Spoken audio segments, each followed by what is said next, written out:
Welcome, welcome. Hello, ladies. I am so glad you are here. This episode is going to be a game changer for you.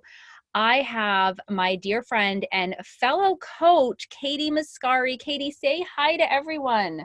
Hey, everybody. So happy to be here. Oh my goodness. Kati is amazing. Let me just give you guys a little blurb here because if you're not connected with this woman, you're going to be like, oh my gosh, how do I get connected with her? She's amazing. So Kati and I first met. She's one of the directors at Health Coach Institute, which if you know me at all, you know that's where I was certified as a health and life coach. And Kati was as well. She actually has been through the mastery program, and that's how we met. We hopped on a call one day and we were talking about mastery. And you know what? We've both said we feel connected, like we were put in each other's lives. Kati, would you say that's true? Oh, absolutely. It's like when I don't know, I feel a lot and immediately we had that connection and we're so alike in so many ways and we're here for the greater good. So it's so important when you find people like that to kind of stick with them. So 100% agreed. Yes. And I would say really it's true so often with anyone we meet, not this level of connection, but coaches, others that are pursuing the line of work that we do, healers, helpers, guidance giving. There's such connection, and Health Coach Institute, I really believe, does such a great job fostering that connection. Hmm.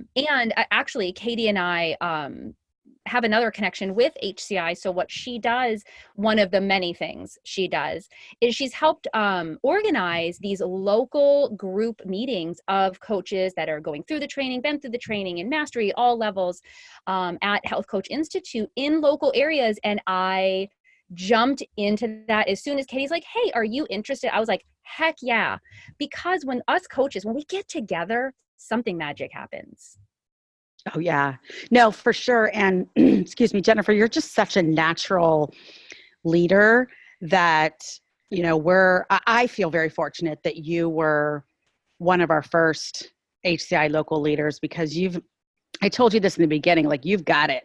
So everybody is lucky to have you as a coach and a resource. And I want to just plug you right back because you've got it. You're on it. You're doing amazing things. So I'm very proud of you. Oh, I can't even tell you. That means the world to me. So grateful for you. So grateful you're here. So grateful for HCI. So grateful for opportunities.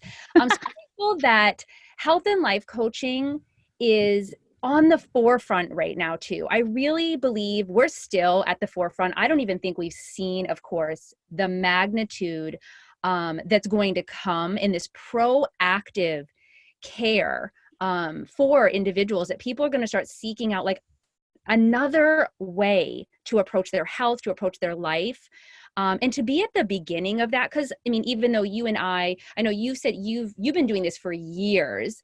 I've been doing this for getting close to 2 years, which is amazingly crazy how fast that's gone. But yet I feel like we're still at the beginning of what's going to explode out of coaching. Yes, I completely agree. And as it becomes even more mainstream, people will start to understand why it's so important and why every person should have a coach, just help them and guide them, even if it's just simply to, change their mindset. And that's one of the things too, Jennifer, that I feel like your energy is so amazing with, is being able to tap into that with people. So anyone who's looking for a coach to really help change their lives and listen, I mean, again, Jennifer, what you've been able to do in 2 years is pretty amazing. Oh my goodness. You know what? I'm going to have you just seriously come hang out with me every day when I'm feeling down, when things are not going the way I want them to, when I'm stuck in my closet for 6 hours recording things. I'm going to be like, Kati, just come hang out with me and tell me how wonderful I am. Oh my goodness. Everyone like that in their lives. Thank you. Oh my goodness. If I could hug you, I would send mine all the way to the Midwest and give you the biggest hug right now. Virtual hug, girl. It's all good. Okay. So I know we've kind of jumped in, and this is kind of, I'd say, par for the course for Kati and I. Like, let's just jump in. We just kind of do things. But I do want to tell you guys that not only is Kati, she is a coach. She does have some private clients, but she does a lot of the work she's doing with HCI is really moving it forward and connecting with community. But she also, you've been married for what, 19 years now? Yeah, 19. Gosh, it goes by fast, doesn't it? Mm-hmm. That's so fast. And then you guys are going to love this because I am a girl mom. I don't have these boys. Kati has two boys. They're 16 and 13. Yep. Um, and she's not just a boy mom, but she's a hockey boy mom. Now, there's a difference there, I believe. Kind of. No, it's great. I have my two boys, hockey mom, all in with the kids. And yeah, the funny thing is, Jennifer, is I always consider myself to be a very much a girly girl. Like I love the hair, the makeup, the fashion, all of that. And then God gave me these two wonderful boys. And now I know why. It's like, if I had a mini me, I'd be in trouble. Welcome to my world, Kati. No, girls are great. And I'm so thankful that I have nieces because that's the best. I do consider you my expert, though, on hockey because you spend probably more time in the rink than anyone else I know. Oh, yeah, totally. In fact, we're flying to St. Louis tomorrow for a tournament. But as you know, it goes so fast. So I am blessed to be so busy all the time with hockey because before we know it, they're going to be gone and on their own. We all just have a collective sigh for that. I feel like just yesterday, we were raising toddlers, right? We had these little ones and we couldn't get a break and we're hiding in our closet for other reasons and not because we're recording things, but because we needed to get away. And now we're faced with a whole other dilemma, which is, wait a minute, where did the last 10, 15 years go? Like, what's happening here? I agree. And what's funny is you always, I don't know, growing up, you always heard people say it goes so fast, like it's going to be here before you know it. And you just roll your eyes, you're like, whatever, especially when you have toddlers, which is great. But at the same time, it can be a living hell at the same time, right? You're like, oh my gosh, I want 5 minutes to myself. And now that it's here, number one, it did go so fast. And number two, I would love to go back to those days where my kids were clinging to me and won't let me go. Because now the one that's driving, I don't even see him anymore. He's off. He's out. So it's all good. It's just so different. But those moms who have the babies and the toddlers, and I know it can be hard, even with the easiest child. It's exhausting. Just take a deep breath and realize like this is not going to be it forever, and just hold them tight. I so agree with that. And as you're talking, I closed my eyes it's the only thing that can take me back. Mm-hmm. That feeling and everything you're describing. And I'm just like, when you're in it, you feel like you're up to your eyeballs in it. And then when you're not in it, you just keep looking for it. Like, oh, remember when? And I just hold such a great space. And I love these teenage years as well. I think, embracing every season that you're in is so important as a parent because you're going to blink, wake up, and the season's over. It's just gone. Yeah. Mm-hmm. So I do agree. Okay. So anyone who clicked in here saw the title of this episode though, and they're probably wondering, why are we saying get your mammogram? As you know, anyone who's listening, unless you live under a rock, it's October.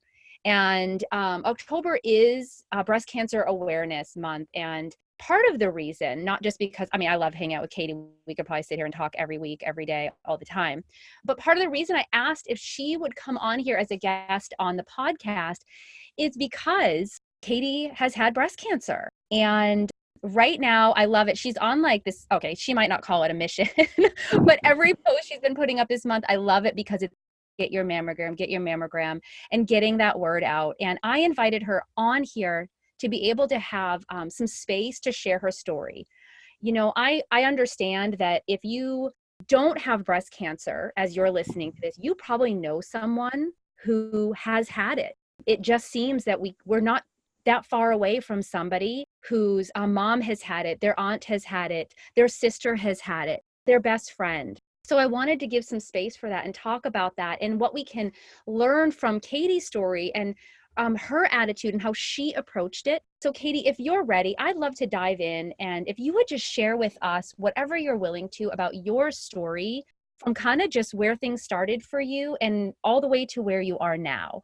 No, I'd love to. And thanks for giving me the opportunity. And anyone out there, I am very open to speaking with anyone who might need a little extra encouragement that's going through this. So really appreciate the time today to come on and share.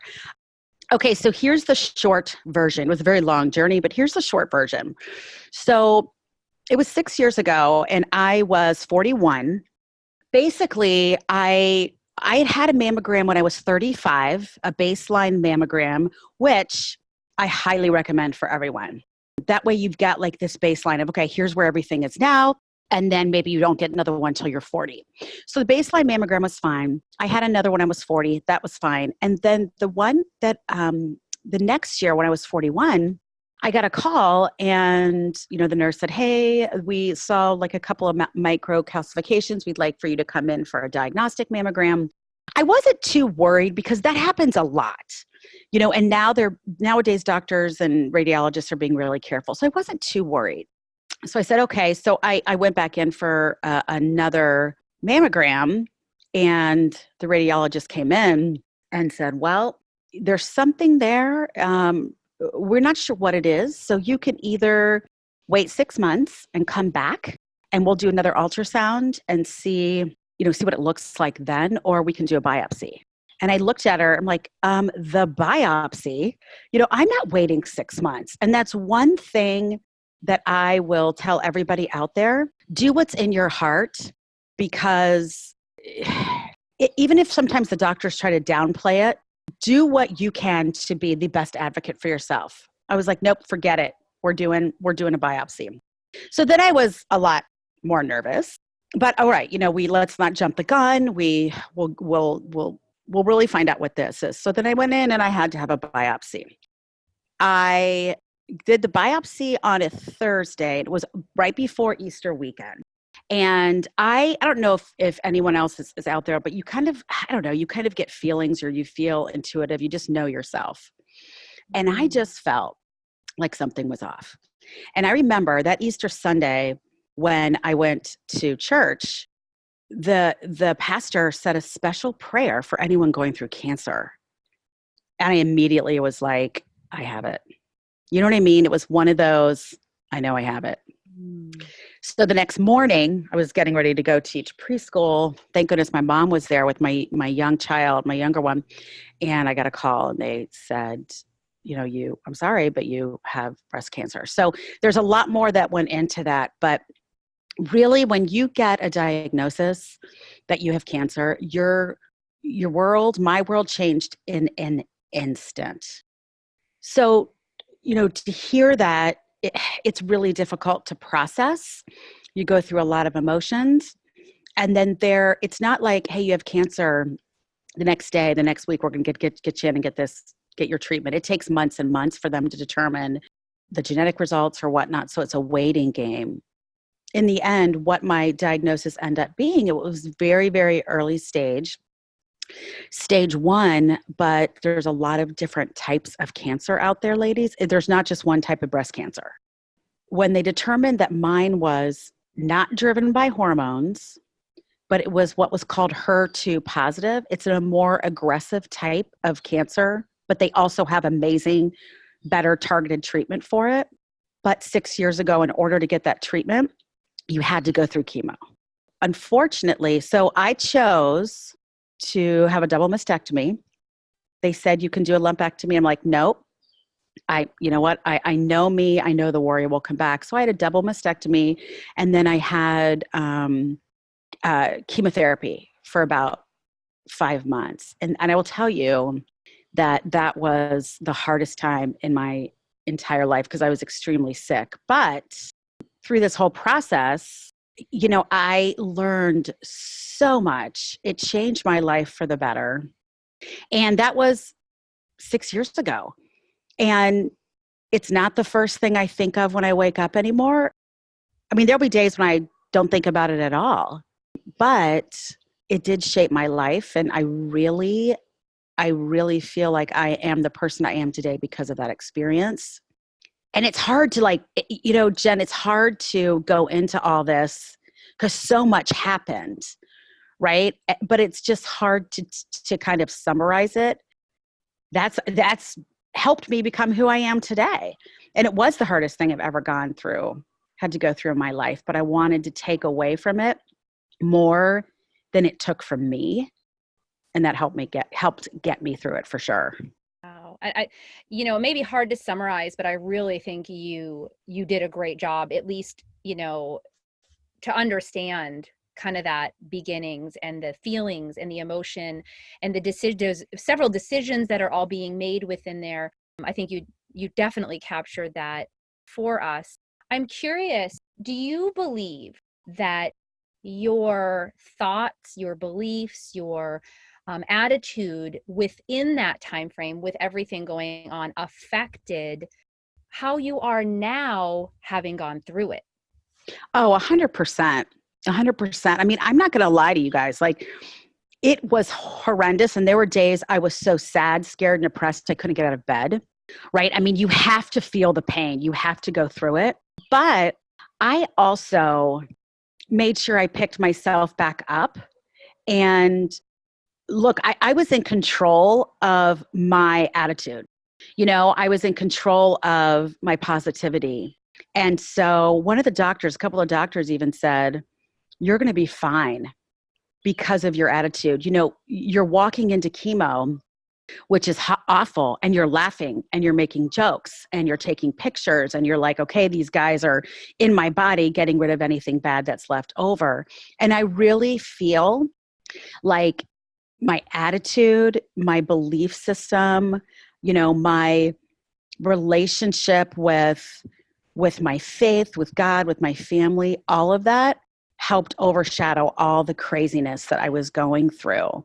And one of my doctors even said to me, he said, we as physicians don't have a way to measure this scientifically, but the doctor speaking, he said, I firmly believe that attitude plays a major role in your healing. So your thoughts and your mind can affect every cell in your body. And I will tell you, I agree with that 1000%.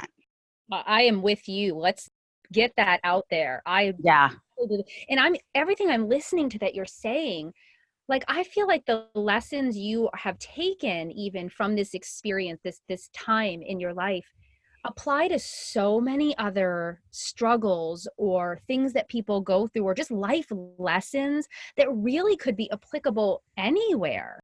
Oh, absolutely. In any situation that you're in, no matter how difficult, it's okay to feel the pain. It's okay to get mad. It's okay to feel all of those things.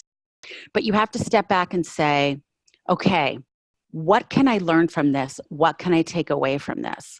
And if you do that, number one, it gives you more control over a situation that you might think you have no control over, but you do. You always have an element of control. And if you're determined to take away the positive, that just leads you with more power into your next struggle. And it doesn't have to be like, it could be like going through a hard time with your family. It could be divorce. It could be, any of those things. If you allow yourself to feel what you're feeling, but also say, I get one shot at this life. So I'm going to take these struggles. What are they teaching me? And what can I learn from them to be a better individual? It will shift the experience. I'm not saying it'll make it easier, but it'll shift the experience. I mean, I would not be a coach. I would not be as confident. I would not have met and formed so many of these awesome relationships if I had not had cancer. And that's how I choose to look at it and it sounds so stupid and so cliche, because when I was going through it, I'm like, if you guys think cancer is a gift, you're cray cray. But honestly, it was for me. And it was for me because I allowed it to be. So good. That's so good. I think so often and maybe it's because we're taught the opposite, is we actually don't take the time to feel the feelings, all of them, Mm-hmm. the positive ones, the negative ones, the mixed feelings, the ones we don't even have a place for. And I love that you've said it actually several times, that you allowed yourself to feel the feeling. Mm-hmm. I Yeah. love that. If you feel them, right, you can do something with them. If you deny them or ignore them or bury them, you can't do anything with them. Well, no, and they'll still come out at some point. You know what I mean? Like those feelings that are suppressed will still come out, and it's good for your body. I mean, when there were times when I couldn't get out of bed and all I wanted to do is sit and cry all day, I did that. And you know what? I felt good. In the evening, I remember getting up being like, okay, I'm good. That's done. Right. And now I can move forward. It's kind of a release. Oh my God. Ladies, those who are listening, you may feel like, well, I'm not sure I can relate. You know, I haven't had cancer. It's not been that close to me. But can you hear this message? This message right here, this piece, this nugget that I want you to carry with you is that you can feel the feelings, the negative ones, those ones that may weigh you down, literally in your bed, crying for the day. And then you do what? You do exactly what Katie said. You pick her up. I'm done with that. Now I go move on and I do what I have to do over here. But it's okay to Mhm. feel those feelings. That Katie, that is such good truth right there. Yeah, I really believe in that. You can't get around your feelings, so just feel them, get through them, and move on. And the one thing also is if you're taking away learnings from every struggle, you kind of build your confidence. Mm. Right? I mean, it really helps build your confidence. I mean, I honestly, like, I've had a mastectomy. My hair is now, I used to have long, beautiful hair. Now it's great, but it's thin. And, right now I'm trying to drop 40 pounds that has wrecked my gut, that chemo wrecked my gut. But I will tell you what, I've never been more confident in myself and how I feel and who I am. Mm. And I just feel like, it's so important. If I had something to give anybody, and this is why I coach people formally and informally, my gift would be to give everybody the confidence that and the power that they have within them, no matter what. Even if you think you're in an uncontrollable situation, you always have a choice and you always have control about your attitude and how you are, what you're taking away from the experience. Katie, I wish you could see my face. I am over here, jaw dropped, going, yes, come on now. This is beyond my wildest imagination for our conversation today and the depth that this has. This is such good, rich stuff for anyone listening in any situation. I love that. I love that. Okay, so I want to ask you, since you've been through this experience, is there something, if there's one thing, mammograms, breast cancer, any of that, that you want the ladies listening to hear? Because there's women who are they're in their 20s. There's Right. women that are in their 30s. There's myself here about, turning 40 and, thinking about your timeline. What would be the greatest advice or guidance that you could give regarding this? Yeah, absolutely. And thanks for asking that. So, one thing I do want to mention is that the first question a lot of people ask me is, "Oh, is breast cancer in your family?" No. And guess what? Less than 10% cases of breast cancer are due to hereditary. Right? So no one's safe from it. 1 in 8 women get breast cancer, and more young women are getting breast cancer.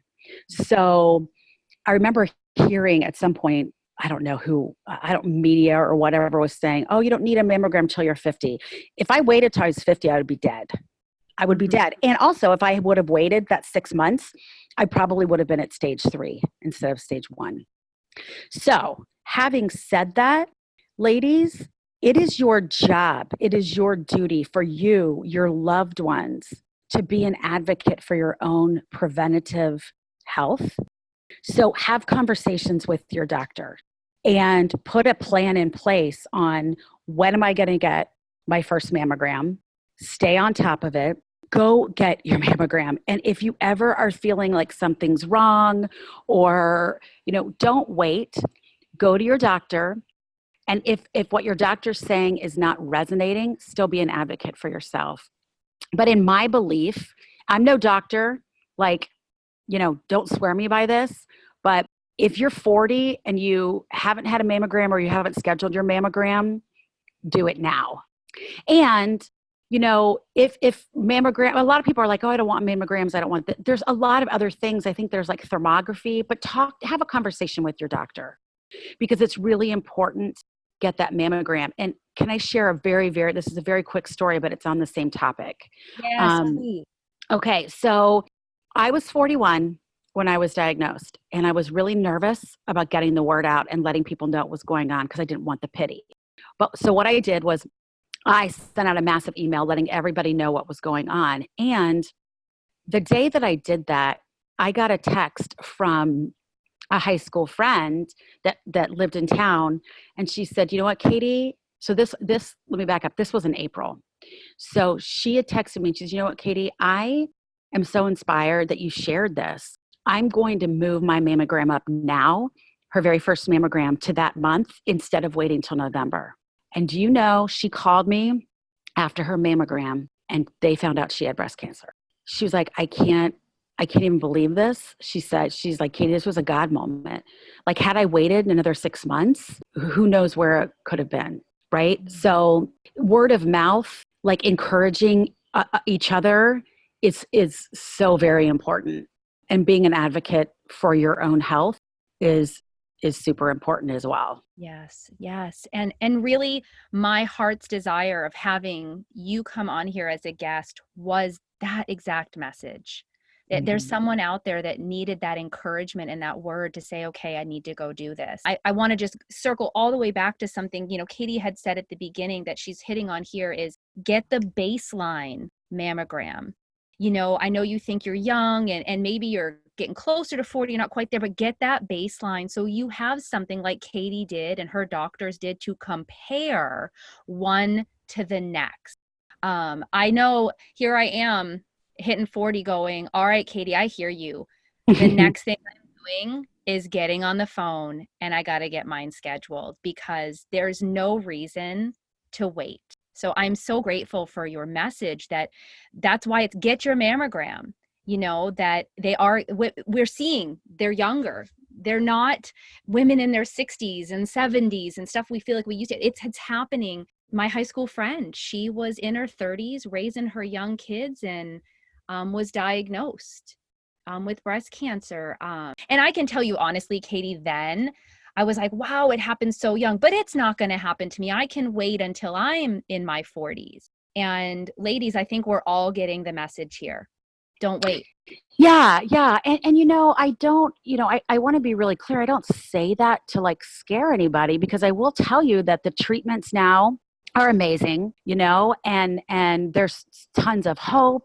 The scarier thing is not knowing and not taking care of your body. So Mm. I'm glad to hear that, Jennifer, that you are scheduling and you're also, health is so important to you and you're very in tune. So that's awesome. I think that's great. And just know that not for just mammograms, but anything in your life, just be very proactive about it. Katie and I are both passionate about is proactive care. Uh, Mm-hmm. and this really goes, just in line with that completely. This is amazing. This has been beyond where I could have ever imagined our conversation going and how applicable your story is to so many other people's stories of what they're going through and the lessons you learned and letting us in to that really, I mean, it could have been a very private, very, kept to yourself season of life that you went through. And yet you opened the doors up and let us in for that. And I'm so grateful to you for that. Well, I appreciate being here, honestly, and any chance I get to speak about this. I've done, different public speaking and whatnot. Any chance I get to share really opens my heart. One of the things I love to do, and I unfortunately I get calls all the time because breast cancer is it's happening to so many people. I will talk women through the emotional part of it to let them know that they don't feel alone. And then those women have carried that forward. Mm. So, that's the biggest gift for me is being able to help someone else along the journey and they can see me 6 years later thriving and okay and happy and even better so that it gives them that hope that I'm going to get through this. So I Mm, really appreciate having this, this opportunity to talk to you and, just kind of share my message in hopes that it touches someone else. so good. So good. What are your feelings on the word survivor? It's really interesting because I kind of have mixed emotions on it because on one hand, yeah, I survived cancer. I've, survived that experience, but I, I don't know. I tend to, I'll use it, but I also tend to really gravitate towards that are more, for me, more positive. Like I've overcome, or, I don't know. Like I have very mixed feelings about that because survivor sometimes for me sounds victim-y, and I don't feel like I was a victim, you That's know? good. That is, Yeah. I love that you use the word overcomer. Hmm. Mm. Yeah. So it's, I definitely, I don't want to offend anyone, but I have mixed emotions about that because from day one that I was diagnosed, one of my fears was I do not want anyone to look at me with pity. Survivor is a great word, but also I'm like, I just feel like I was a victim to something. And I didn't let, a lot of people are victims to whatever their issues are, but I was not, I was not going to be a victim. So people say, "Oh, you're a breast cancer survivor," and I'm totally fine with that. Like it doesn't matter either way. But when you really sit and think about it, I'm like, gosh, that brings up kind of more negative for me than positive. Katie, that is so good. The way you articulate that really gives me food for thought, something to think about, reflect on. And I don't know, when I look at you, I'm seeing you like that overcomer because that to me gives this impression like you took charge. Yeah. You did, like you said, you didn't fall. There wasn't ever, I'm not the victim of this. I'm actually the one. I'm going to take charge. I'm going to, take over this. Right. Yeah. Yeah. And it's of course it was hard and difficult, and I had my low points, and I just made a choice early on. There were some days like I couldn't get out of bed because I was just really, just hit by everything. But I just made a real conscious decision in the beginning, like this is the worst thing that's ever happened to me in my life, but I'm going to turn it into something positive for me, something positive for my family. And I have control over that. I mean, with cancer, you don't have control over much. So I sat down and thought, okay, what do I have control over? And that is how kind of I progressed. All the other stuff that I didn't have control over, fine. We'll go through the chemo, go through the surgeries. But there was a lot I did have control over. So that's kind of what I focused on. So good. Okay, one of the questions I always love to ask my guests, and I really believe like I could probably list like so many superpowers that you have, especially after hearing your story. But if you could have one superpower, anything, what would it be, Katie? That's so hard. Such a tough question. It's funny because a lot of people think of superpowers as like, oh, I'd fly or I'd be invisible, or something like that. I guess for me, I would love to have like the superpower of healing. And I don't mean like, like Jesus healed the sick. That's not what I mean. But I mean, if I would love to have the superpower of being able to have one and projecting confidence right into their soul, so that they can take that with them the rest of their life. Because can you imagine what a world it would be if I could just simply touch someone and give them confidence and goodness? Mm. Talk about the golden touch. I mean, come on. That's so good. I like that superpower. If you find a way to get that superpower, I want it. I Heck want to yeah, do it with girl. you. I'm here for it. I love it. Screw flying. Let's fill the world with confidence and empowerment. And yes, please. Well, I'd like to fly too, right? Because Well, you're going to have to fly as well to go touch all the people and yeah, heal. yeah, So totally. okay, so a flying healing superpower. I love it. I absolutely love it. Well, I do think your own superpower is the message right now that you're sharing with us. And I know that anyone listening has surely been touched by this and found ways to apply it to their life, to share it with others that needed to hear it. And I know there's going to be women who finish this podcast and go call and schedule their mammogram. So thank you again, Kati, for spending this time with us. I'm so grateful for you for being here, taking time out of your busy day to share your story. Well, thank you for having me. And I just want to say, I love your work, Jennifer. I love to see the direction. You guys, this lady is a powerhouse. And I really encourage everyone to engage with her because I see thousands and thousands of coaches and what they're doing. And, Jennifer, you are on the forefront. And you are so powerful and so courageous and so gifted as what you're doing as a coach and for women. So yeah, you guys make sure that you're sticking with Jennifer throughout her journey. Well, on that note, I'm going to go grab a box of tissues, bawl my eyes out because of that beautiful words of encouragement. And we will see you all here next time on the Women Living Better podcast.